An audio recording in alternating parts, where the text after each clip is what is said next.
নমস্কার বন্ধুরা, তোমাদের সবাইকে স্বাগতম আমার চ্যানেলে। আজ আমি তোমাদের জন্য নিয়ে এসেছি সুস্বাদু পাওভাজি রেসিপি, যেটা বাড়িতে খুব সহজে বানাতে পারবে। তাহলে চলো শুরু করা যাক। পাওভাজি বানানোর জন্য আমাদের লাগবে আলু দুটো, গাজর দুটো, বিট একটা, মটরশুঁটি 300 গ্রাম। সবজি কেটে ধুয়ে নিয়েছি এভাবে। বড় সাইজে টমেটো 4টে কেটে নিয়েছি, ক্যাপসিকাম একটা ছোটো করে ছোটো করে কাটা, বড় সাইজে 3টে পেঁয়াজ ছোটো ছোটো করে কেটে নিয়েছি, একটা গোটা রসুন ছাড়িয়ে নিয়েছি। প্রেসার কুকারে সব সবজি দিয়ে 1 লিটার জল, লবণ, হলুদ, লঙ্কা গুঁড়ো দিয়ে সেদ্ধ করে নেব। সবজি সব সেদ্ধ হয়ে গেলে সেদ্ধ সবজি ভালো করে ম্যাশ করে নেব। কড়াইতে একটু সাদা তেল, 1 চামচ বাটার দিয়ে পেঁয়াজ কুচি দিয়ে দেব।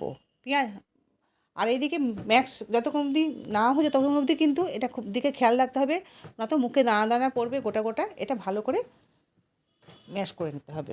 এবার তেলের মধ্যে সাদা তেল, 1 চামচ বাটার আর পেঁয়াজ কুচি দিয়ে দেব। পেঁয়াজ ভাজা হয়ে গেলে আদা রসুন পেস্ট 2 চামচ দিয়ে একটু ভেজে নেব। ভাজা হলে আবার ক্যাপসিকাম, টমেটো কুচি, হলুদ গুঁড়ো, কাশ্মীরি লঙ্কা গুঁড়ো, পাওভাজি মশলা দিয়ে আবার খুব ভালো করে কষিয়ে নেব। কষানো হয়ে গেলে সেদ্ধ যে সবজিগুলো ম্যাশ করা সেগুলো আবার দিয়ে দেব। দিয়ে ধনেপাতা কুচি আর পাওভাজি মশলা দিয়ে নামিয়ে নেবো। এদিকে একটা ফ্রাই প্যানে আমি তড়কা মশলার জন্য বাটার দিয়েছিলাম। বাটার দিয়ে তার মধ্যে একটু কস্তুরি মেথি, ধনেপাতা দিয়ে ফোড়ন দিয়েছি আর কাশ্মীরি লঙ্কার গুঁড়ো দিয়ে ফোড়ন দিয়েছি। আবার একটা ফ্রাই প্যানে বাটার দিয়ে তার মধ্যে একটু ধনেপাতা কুচি, একটু কস্তুরি মেথি, কাশ্মীরি লঙ্কার গুঁড়ো দিয়ে পাওভাজিগুলো এইভাবে সেঁকে নিয়েছি।